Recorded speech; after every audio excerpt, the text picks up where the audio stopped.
Hello and welcome to the CNBC-TV18 special. Through this week, we brought you conversations here from Davos 2023. And joining me now is the minister who's representing India here at the World Economic Forum's 53rd annual meeting, Smriti Irani. Many thanks for joining us here on CNBC-TV18. We're at the end of the week of Davos. You've been having a lot of meetings with investors as well as other global leaders. What's the big takeaway for you so far from Davos? I think that I had the distinct privilege of being a young global leader at WEF in 2015. The interface when you are a YGL vis-a-vis the interface when you are a minister, there is distinct change in conversations and strategies. Just dialing back to around 2014, there was an air of pessimism about India when it came to transparency in the regime. There was an air of concern that this is a huge populace. What is the potential of that populace? There was a conversation which was very meekly done about whether we have the potential to have a leadership that gives political stability so that investment can prosper. Those were the remnants of conversation then. This time around, it's my first participation as minister. What are the takeaways, as you say? But let me give you a foundation of the conversations that have transpired thus far. There are four ministers here. One, Minister Vaishnav, who represents the telecom and digital agenda of the Government of India. Minister R.K. Singh, who represents renewable energy and the prowess that we've unleashed thus far and what we hope to achieve in the coming years. Minister Mandavia, who represents not only health, but he's had a legacy in strengthening port systems, shipping logistical conveniences, and looks after fertilizer. And then there's me, the unlikeliest of human beings, at an economic summit, because I represent now currently in my portfolio women, children and minority affairs. But that's hardly unlikely, because those are crucial economic matters. So let me say why, because you've done this and been there for a very long time now. The agenda that India has set is that at the altar of reform, at the altar of investment, you need not sacrifice inclusive growth. The agenda India has set is not only the scale at which you can operate administratively and from a corporate point of view, but not only the scale, but the diversity of the issues that you can address. The added part of it is, what do you do when you are faced with a once-in-a-lifetime pandemic? That is the time when your talent pool is challenged. That is a time when your resources are stressed. That is a time where people say they're differentiated responsibility, but there has to be a cohesive global response, and where you stand in that response. So what do I see now? As we come to a close of the summit, we are at the precipice of new beginnings. From an investment point of view, I would like to elaborate on one or two segments. You talk about gender, and you say that I'm well placed here. We are not here because we see gender as an affirmative action alone. We have made an economic case for gender justice.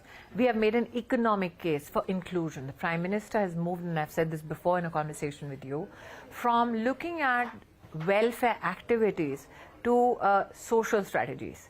Have there been conversations in terms of new investors who are looking at India, in terms of fresh investments, existing investors who are looking at adding capacity in India, adding investments in India? You also talked about a checklist that you want to go back and, make that your to-do list. What are the top items on that to-do list? So let me give you a kind of a taste of the variety of conversations that we've had. I've had a conversation with Microsoft philanthropy team, but also a systems team. I had the distinct privilege of being Minister Education in 2014 when I remember Nadella coming to India and saying, what do you need? And we said, give us 4 engineers. And we in the government then built, and the Prime Minister was insistent, let's digitize academic opportunities. At that time, I remember the opposition mocked him, कि ये क्या digital India है, गाँव में कौन करेगा इसका इस्तेमाल? And I've said this, Shireen, many a times, that leadership is not only about firefighting present challenges, but also preparing to address what is to happen next.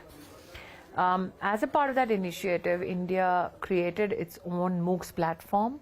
Today, we have over 1.5 crore kids, in fact 1 crore 70 lakh students who educate themselves across 2,000 courses, and the cost of that education is not more than 600 or 1,000 bucks. That's a huge volume. We in our country had digitized all our school books from class 1 to 12, K-12 as they say this in the Alps, and we did it in 30 multiple languages. If you look at the pandemic offtake, and I'm not talking about the private sector, I'm talking about government school offtake, 2.5 billion learning sessions. If you convert and see the numbers in minutes, I mean, it's 30 billion plus, but it's done in 30 languages. So I think that when we have a conversation with Microsoft Philanthropy, we say, put your money, like I said, women in STEM. When we meet energy companies and those who are inclined to invest in renewables, who are fascinated by the hydrogen mission that has been pronounced by the Honorable Prime Minister, it has a component of 600,000 new jobs. So when you sit at the table with the luminaries of the industry in the skill segment, there is a recognition that Davos and the world today wants to look at the ambition of 600,000 reskilling prospects till 2030. And I, as a very proud Indian, said, well, we in India can meet your target alone.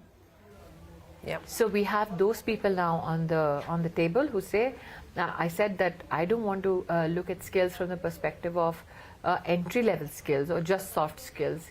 Can we look at skills like precision engineering? Can we look at skills which looks at the participation of women in AI as owners of businesses that are fueled by AI? When we speak to them today, we speak about not only AI and not only precision engineering, we talk about even infrastructure companies. The Niti Aayog puts together a report which judges states on various parameters on the ease of doing business and so on and so forth. And it's actually the opposition-ruled states that are emerging at the top of that list. So they are taking the reform process forward. They're presenting India in the light that you want them to. I think that what is fascinating is that there is admission or this projection of yours at least confirms that Modi does not mind acknowledging, because he's a chairperson, he leads a Niti Aayog. One has to recognize that. So all the opposition members who say Modi does not recognize our talent, does not recognize our contribution, needs to see this part of your interview. There is a recognition that yes, he's structured a framework where you have to profess what are your agencies of change and reform to attract more and more businesses. I did not say that states won't keep up with their commitments. I am saying let's look at our commitments from a national perspective. So let's say, and again, I'm giving you a personal experience here. When we did PPE suits in Feb end of that year, WHO came up with its standards. We had no raw material. We had no labs. We had no machinery. We got together with industry in the first week of March. I still remember there was a team of 60 people between officers and industry.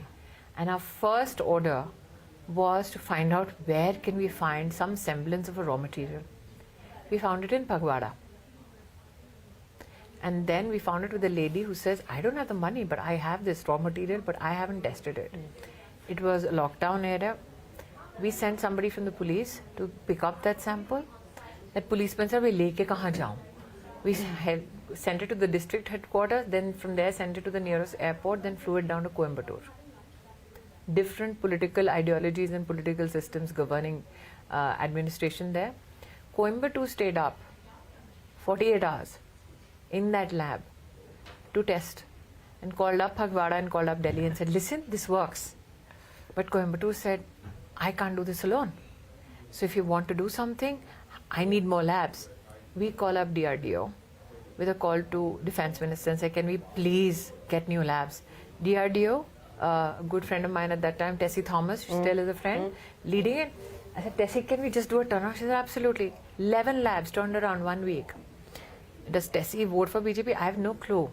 Is she from the same geographical area as Amethi? No, she's not. Tessie says, fine, I'll turn around the labs.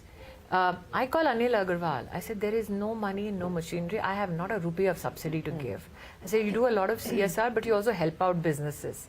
He said, what do you need? I said, I think I have the CII head of textiles, Gautam Nair. Gautam says, I have a factory in Gurgaon, which is short. If you can get me the machine, I have people, I'll put them, I'll pay the money for the people, but I can't pay for the machines, I have no money. I call up Anil Agarwal. I said, so please, Gautam needs 30 machines. He said, where are the machines? I said, they are in Japan. He said, I can give them money for the machine. I can't go to Japan. I call up Jay Shankar and I said, there are 30 machines in Japan. He says, I'll make the arrangements. You get the money. I said, I got the money. You get me the permissions. He said, we need a plane. I call Hardeep. I said, I need a plane. He says, yes, we'll get you a plane. That is how we made from 0 companies in March, first week, to 1,100 companies by May end.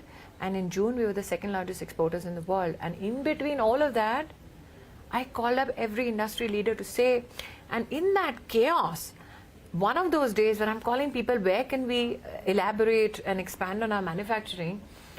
I have an officer running in my corridor and saying, listen, while you're making this, can I make the swab? It is not my constitutional or administrative locus standi. I said, why would you want to make? He said, because swab abhi 10-15 rupees ka raha hai, main 10 paise ka bana sakta hu. I said, how can you? He said, somebody in Johnson & Johnson, I took out the earbud, I took that thing, and I have somebody in Pune, that guy has no money, but he can give me the... That is how we built what we built. People stood up. They recognized there was financial constraints. They recognized there was a medical emergency. They recognized that everything had shut down. But we were running in lobbies that need not belong to only governments. We were running in and scrounging our brains.